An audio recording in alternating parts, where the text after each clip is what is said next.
शं वरुणः शन्नो भवत्वर्यमा शन्न इन्द्रो बृहस्पतिः शन्नो विष्णुरुक्रमः ॐ शान्ति शान्ति शान्तिः।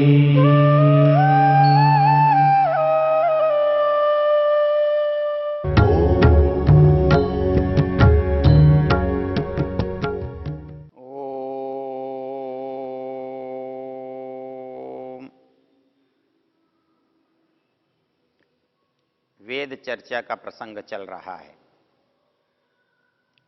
और वर्तमान में ऋग्वेद के दशम मंडल के 34वें सूक्त की हम चर्चा कर रहे हैं और हमारी चर्चा का केंद्र है दूसरा मंत्र, न मामिमेथ न जिहील एषा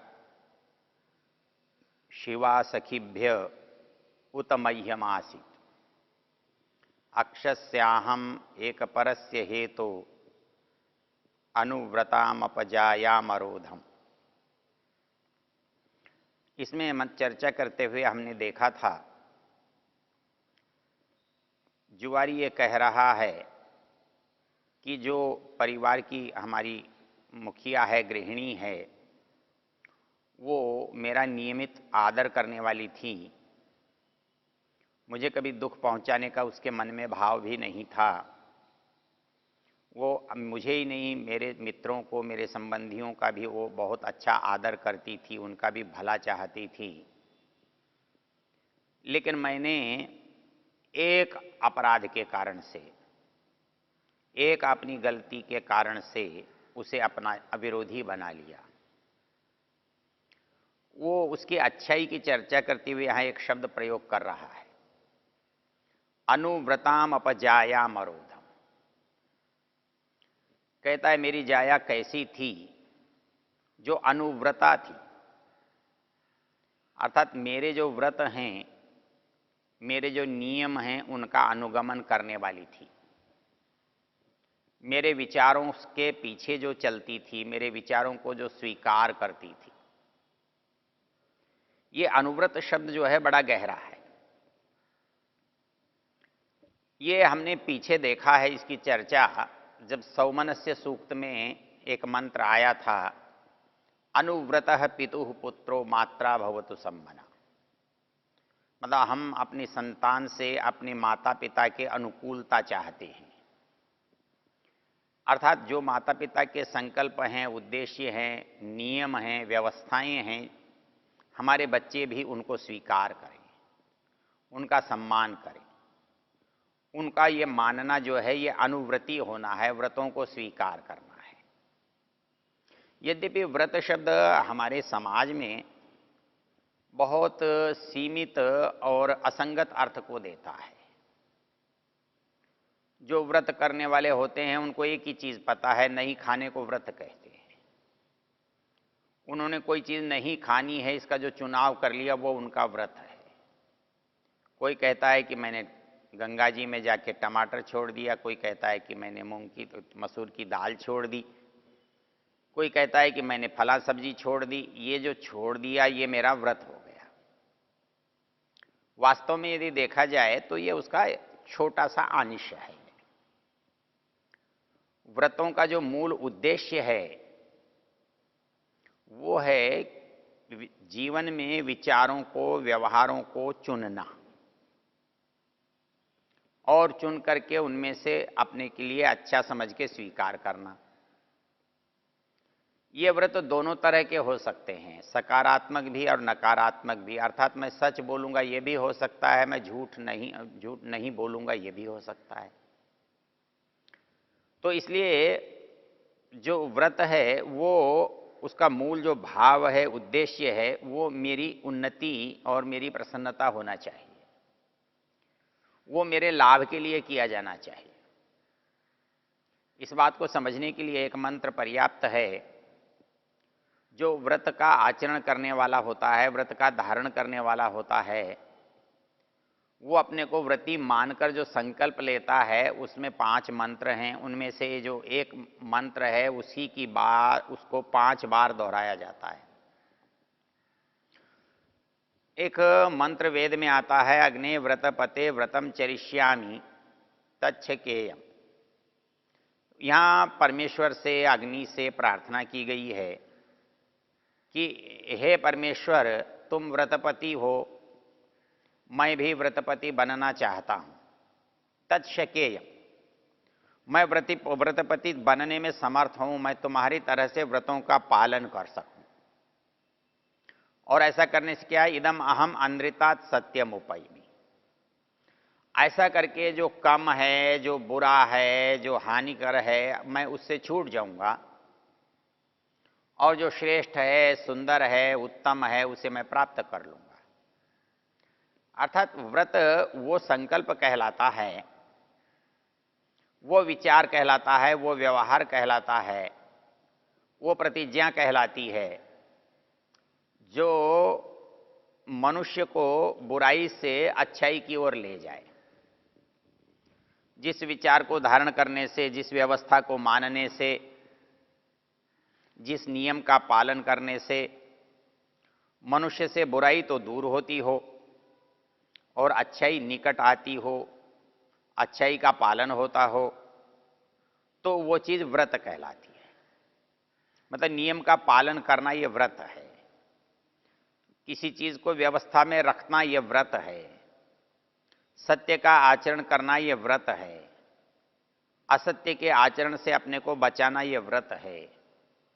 तो यहां पर कहा कि जो अनृतात् सत्यम उपैति, जो अनृत से, झूठ से, बुराई से, हानि से हमको बचा करके लाभ की ओर ले जाए, ऐसा जो विचार है, व्यवहार है, संकल्प है, नियम है, व्यवस्था है, वो व्रत की श्रेणी में आती है।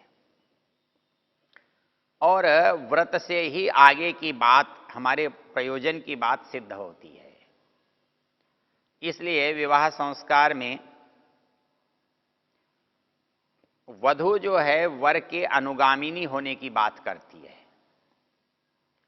वो कहता है कि जो रास्ता तुम्हारा है वही रास्ता आज से मेरा है, मैं उसी रास्ते पर चलने का संकल्प लेती हूं जिस रास्ते पर तुम चल रहे हो। तो निश्चित रूप से जो तुम्हारा रास्ता है वो जीवन के लिए लाभदायक होगा, जीवन में उन्नति कराने वाला होगा, जीवन को श्रेष्ठता की ओर ले जाने वाला होगा। तो तुम्हारा व्रत है, तुम्हारे अच्छाई का व्रत है, तो मैं भी उस अच्छाई के व्रत को स्वीकार करती हूं। तो तुम्हारे व्रत को स्वीकार करना ये अनुव्रती होना है।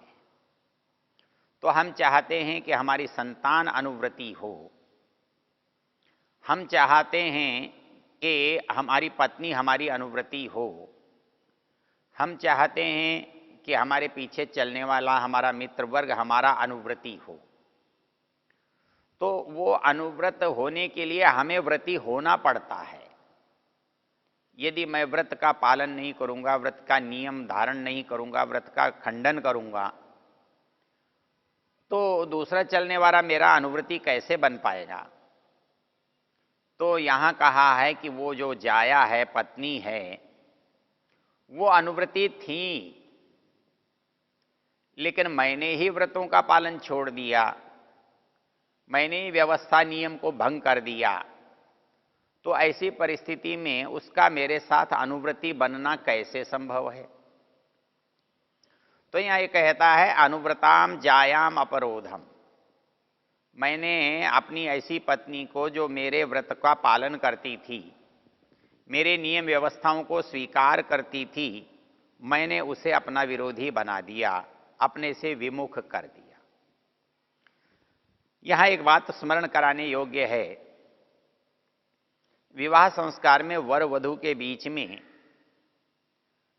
पुरोहित एक संकल्प कराता है और वो मंत्र पढ़ता है। वो मंत्र ब्रह्मचर्य आश्रम में आचार्य और ब्रह्मचारी के बीच में पढ़ा जाता है।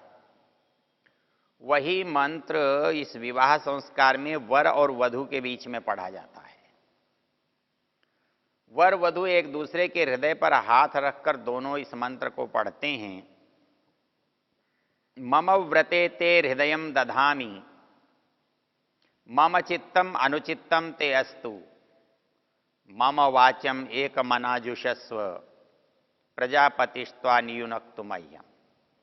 इस मंत्र में जो प्रजापति शब्द है, वेदारंभ संस्कार में वहां बृहस्पति है। वाणी का जो स्वामी है वो मुझे तेरे अनुकूल बनावे। वहां प्रार्थना की गई है कि आचार्य ब्रह्मचारी के अनुकूल हो और ब्रह्मचारी आचार्य के अनुकूल हो, क्योंकि ये दोनों अनुकूल होंगे तो आचार्य का जो कुल है, आचार्य का जो गुरु का कुल है, उसकी व्यवस्था बन पाएगी। क्योंकि उसमें रहने वाले दो ही लोग हैं, एक आचार्य हैं, एक उनके शिष्य हैं। यदि आचार्य से विद्यार्थी का संबंध ठीक न हो और विद्यार्थी का आचार्य से संबंध ठीक न हो, फिर कुल की व्यवस्था अच्छी कैसे हो सकती है। इसलिए वहां पर यह संकल्प लिया गया कि मम व्रते ते हृदयम दधामि। भैया जो व्यवस्था है, जो नियम है, जो कर्तव्य हैं, उनकी ओर मैं तुम्हारा ध्यान दिलाता हूं। तो हृदयम दधामि का मतलब क्या है कि भाई तुझे पता होना चाहिए कि इस संस्था का क्या नियम है, आचार्य के साथ कैसा व्यवहार करना है, आचार्य के परिवार के साथ कैसा व्यवहार करना है, साथियों के साथ कैसा व्यवहार करना है, गुरुजनों के साथ कैसा व्यवहार करना है, अतिथियों के साथ कैसा व्यवहार करना है। तो यदि इन नियमों को वो ध्यान नहीं करेगा, यदि इनका वो चिंतन नहीं करेगा, तो इनका पालन कैसे करेगा, और पालन नहीं करेगा तो वो व्यवस्था कैसे बनेगी, वो अच्छाई कैसे आएगी। इसलिए किसी भी समाज के सुधार का, घर के परिवार के सुधार का जो पहला चरण है वो है मम व्रते ते हृदयम दधामि। मुझे जिस संस्था में रहना है उस संस्था के नियमों का मुझे पता होना चाहिए और उसके पालन के प्रति मेरी श्रद्धा भी होनी चाहिए। तो मम व्रते ते हृदयम दधामि, मुझे जिस संस्था का, जिस गुरुजन का, जिस वातावरण का भाग बनना है, मुझे उसकी नियमों की व्यवस्था की जानकारी चाहिए, मुझे उन नियमों को अपने हृदय में बैठाना चाहिए। तो वो कहता है मम व्रते ते हृदयम दधामि। ऐसा करने से क्या होता है, जब मुझे किसी चीज का स्मरण होता है, मैं किसी चीज को याद रखता हूं, तो समय आने पर उसका उपयोग तो करूंगा ही। मुझे कोई नियम मालूम है तो आवश्यकता पड़ने पर मैं उस नियम का पालन करूंगा। तो कहता है मम चित्तम अनुचित्तम ते अस्तु। जब मैं व्रतों के बारे में विचार करता हूं तो व्रतों को ये अनुकूल चलने की मेरी इच्छा बन जाती है। मेरा मन उनको मानने के लिए स्वीकृति प्रदान करता है, मैं उनको मानने के लिए अपने आप को तैयार कर लेता हूं। मम चित्तम अनुचित्तम ते अस्तु। वो कहता है कि ऐसा करते रहने के लिए, ऐसी व्यवस्था बनाए रखने के लिए हमें क्या करना चाहिए। तो कहता है कि एक दूसरे की सुननी चाहिए, एक दूसरे की समस्याओं को जानना चाहिए, एक दूसरे की समस्याओं का समाधान करना चाहिए। मम वाचम एकमना जुषस्व, अर्थात जब हम एकाग्र मन से दूसरे की बात को सुनते हैं तो दूसरे की बात को, दूसरे की समस्या को हृदयंगम करते हैं, तब बात हमारी समझ में ठीक आ जाती है, तब हम उस नियम का पालन कर सकते हैं। तो मंत्र ने कहा मम व्रते ते हृदयम दधामि, मम चित्तम अनुचित्तम ते अस्तु, मम वाचम एकमना जुषस्व। इसमें एक और रोचक बात कही गई है। कहता है कि इतना सब करने के बाद भी संभव है मुझसे भूल हो जाए या मैं उन नियमों का पालन करने में समर्थ न हो पाऊं। तो इसके लिए परमेश्वर से प्रार्थना की गई है कि वह प्रजापति मुझे इन नियमों का पालन करने के लिए सामर्थ्य प्रदान करे, मुझे इनको पालन करने के योग्य बनावे। तो जिस संकल्प को व्यक्ति ने विवाह के संस्कार में स्वीकार किया था, जिन व्रतों को पालन करने का जिसने संकल्प लिया था, प्रतिज्ञा की थी, और इसी आधार पर उसकी होने वाली पत्नी ने, वधू ने अनुव्रती बनने की प्रतिज्ञा दोहराई थी, वो अनुव्रती बनी थी, लेकिन उसका अनुव्रती बनना क्यों किसी को मजबूरी में बदलना पड़ा? कौन है जिसने उस अनुव्रत को असफल कर दिया? वो अनुव्रत का व्रत उसे क्यों छोड़ना पड़ा? तो इसके लिए मंत्र कह रहा है, अनुव्रताम अपजाया मरोधम। अर्थात जो व्रतों का पालन करने वाली जो मेरी गृहिणी थी, मेरी धर्मपत्नी थी, वो भी आज मुझसे विमुख हो गई है।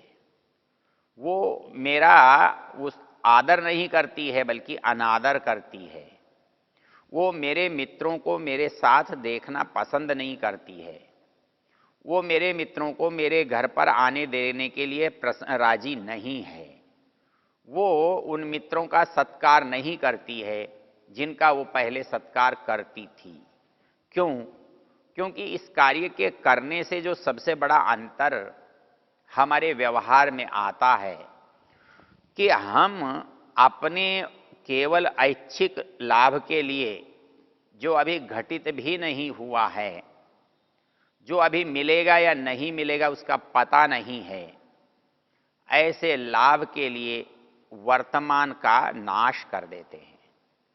हमारा जो अच्छा परिवार, जो सुखद है, जो नियमित है, जो व्यवस्थित है, जो अनुकूल है, उसमें बाधा पैदा कर देते हैं और हमारे सारे सदस्य एक दूसरे के विरोध में चलने लगते हैं, एक दूसरे के प्रति उपेक्षा का व्यवहार करते हैं, एक दूसरे से दुखी होते हैं, एक दूसरे का अनादर करते हैं, एक दूसरे को पसंद नहीं करते हैं। तो इस मंत्र में जो बात कही गई वो हमारे एक व्यवहार से होने वाला जो परिणाम है, और हमारे परिवार में जो एक मुख्य महिला है उसमें क्या क्या अंतर आता है, और वो पहले क्या नहीं करती थी और अब क्या करती है, इस बात की चर्चा इन बिंदुओं में की गई है। वो न मामिमेथ न जिहील येषा शिवा सखीभ्य उत मह्यमासित, वो ऐसी थी। वो अनादर नहीं करती थी, वो दुखी नहीं करती थी, वो मित्रों के साथ, संबंधियों के साथ अच्छी तरह से प्रस्तुत होती थी। लेकिन आज क्या हुआ? तो कहता है, अक्षस्याहम एक परस्य हेतु अनुव्रताम अपजाया मरोधम। कहता है कि और कोई दूसरी बुराई मेरे पास नहीं है, केवल मैंने एक बुराई के कारण से, एक जुए के कारण से मैंने अपने परिवार में जो विघटन पैदा कर दिया है, जो एक दूसरे के अंदर विरोध और अव्यवस्था को जन्म दे दिया है, उसका जो परिणाम है वो मेरे सामने आता है। वो कहता है स्वयं अनुव्रताम अपजाया मरोधम, मैंने अपनी अनुव्रत रहने वाली पत्नी को अपने से विमुख कर दिया है। ओ